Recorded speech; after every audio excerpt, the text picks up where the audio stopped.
Hello and welcome to another edition of Once Upon a Week. My name is Chris, one half of Nothing But Static television-based podcast. This is a weekly blog where I watch Once Upon a Time. Recent editions have seen me insert videos from my week, but I didn't take any. I've done some weird stuff as well, like I've learnt dancing in my mate's kitchen at 4 AM, drank a lot of wine and stuff, but I don't have any videos of any of it. Yeah, I'm gonna make something up. This is a video of me putting glasses on a teddy bear. Something that I find more entertaining. Like I'm probably gonna be giggling in this video. It's genuine. Like I really find putting glasses on teddy bears entertaining. I can't. I sound so pathetic. You can hear the joy in my voice, which is sad. But I genuinely find that quite entertaining. So here's a video of me doing that.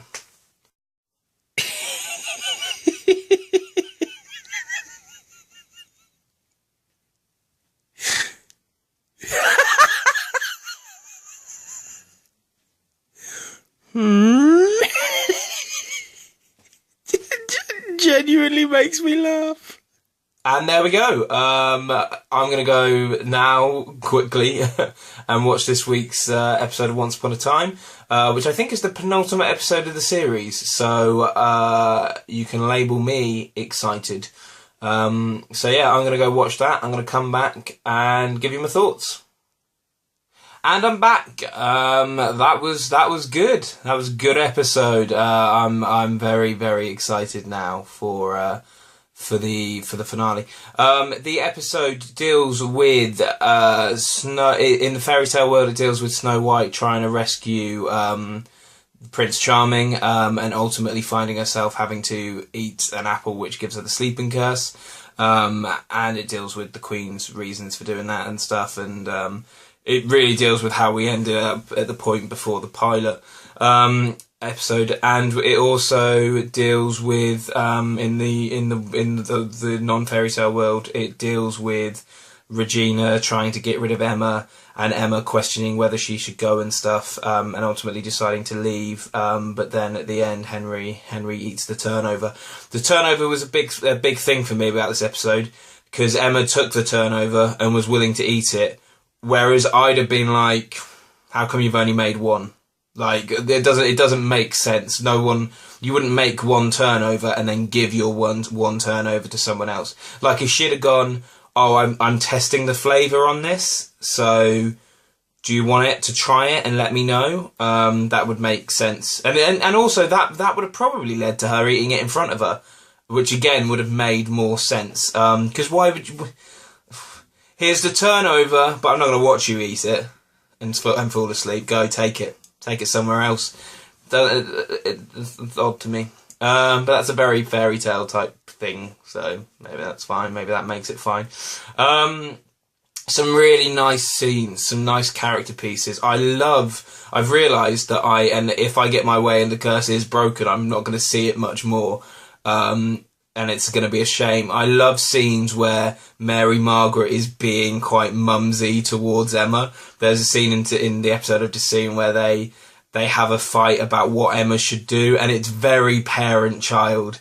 And obviously they are parent and child, and I love that. I love those scenes. Both of them do really well in those scenes, and there's really nice chemistry. In the fairy tale world, all the dwarfs working together and fighting for Emma was very nice, very fairy tale, but also quite, in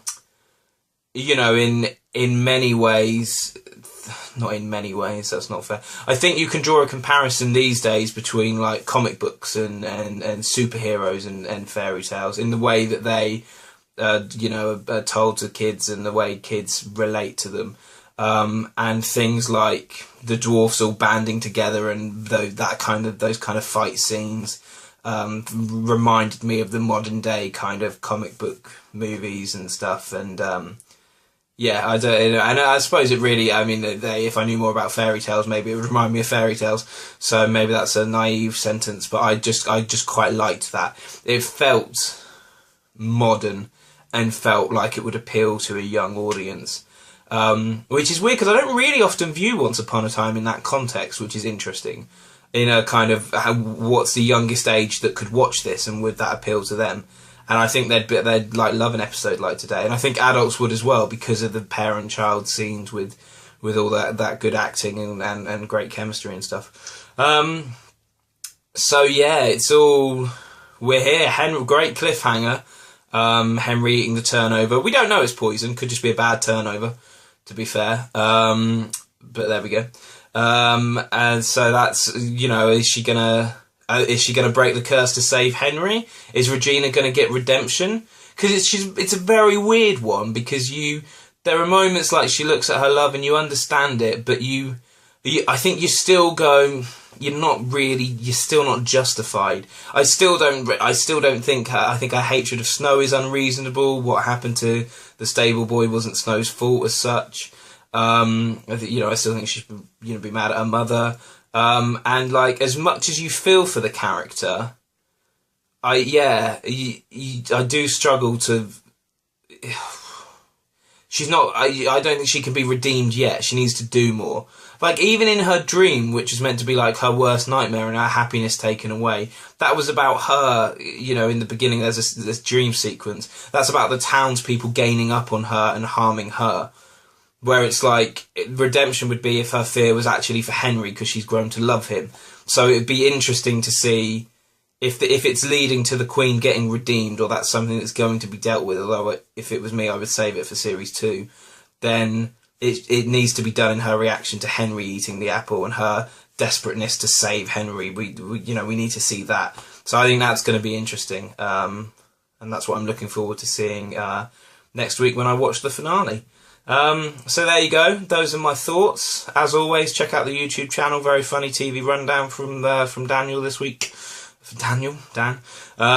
Check out the podcast. New episode of that coming next week. If you're new, just explore nothingButStatic.co.uk. You can check out our stuff. Lots of TV talk. Less talk about apple turnovers and all the other content we produce. If you're a fan of apple turnovers, just Google some recipes. But we haven't got any up, I'm afraid. Maybe one day we'll branch to cooking. I doubt that. And Dan and I do seem to do pasta quite well. That's all we seem to do well. But yeah, so thank you very much for watching. I'm really excited about next week, so I'll see you there. My name's Chris, and I will see you once upon a week.